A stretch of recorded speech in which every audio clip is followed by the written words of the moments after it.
Maid Míle Fáilte to everyone. That means welcome in Irish. We're here from the Community Media Centre to check out the Celtic Canter and all the Celtic celebrations going on today. The 5K is just finishing. Everyone's arriving back in. We're going to check out what's going on around Westminster.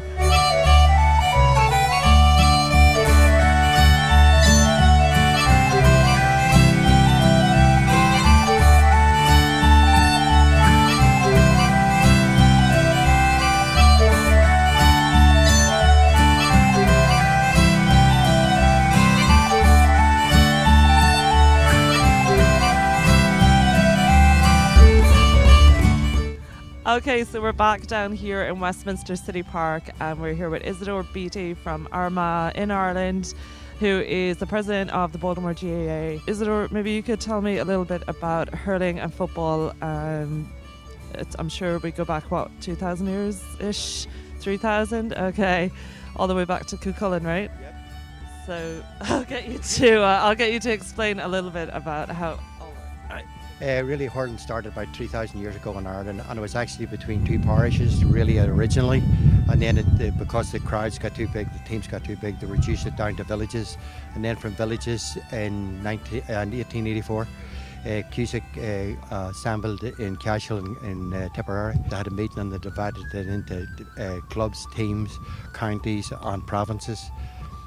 So there was only allowed 15 aside with 3 substitutions back then.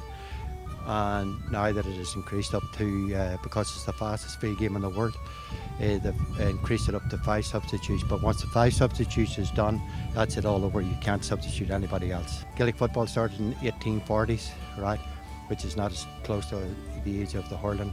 So, and then the league was formed exactly the same as the hurlers and the footballs. And then 100 years ago, then the females started in Camogie. And it's coming up, it's actually just over 100 years right now.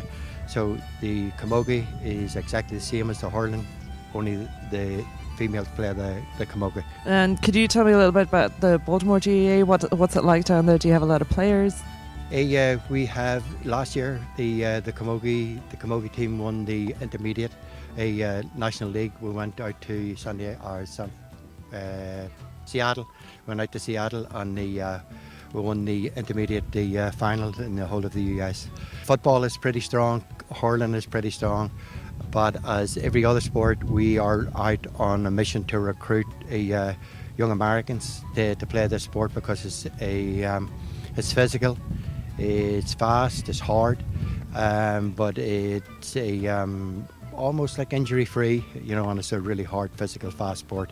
We find most of the young Americans that we have got introduced into the game, they're really enjoying it, and so we actually need more, and that's why we're in Westminster today to try and recruit players, and that's basically what we're here for today. A hurl is made from ash.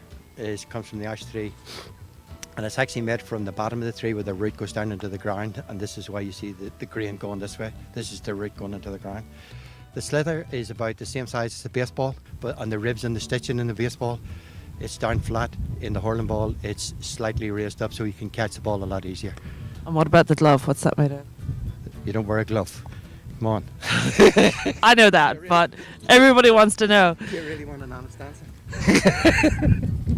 So they catch it with their bare hands? Yeah, they catch it with their bare hands. In hurling, you can pick the ball. You can't lift it off the ground. You have to pick it up with the stick, or when it bounces, you can catch it in the air. You can only run 4 steps with it in your hand. You must throw it back on the stick, run it with it on the stick. Well, I'm from Waterford, you're from Armagh. We've seen plenty of hurling in our lifetimes, but we're going to get these guys to run around for a bit.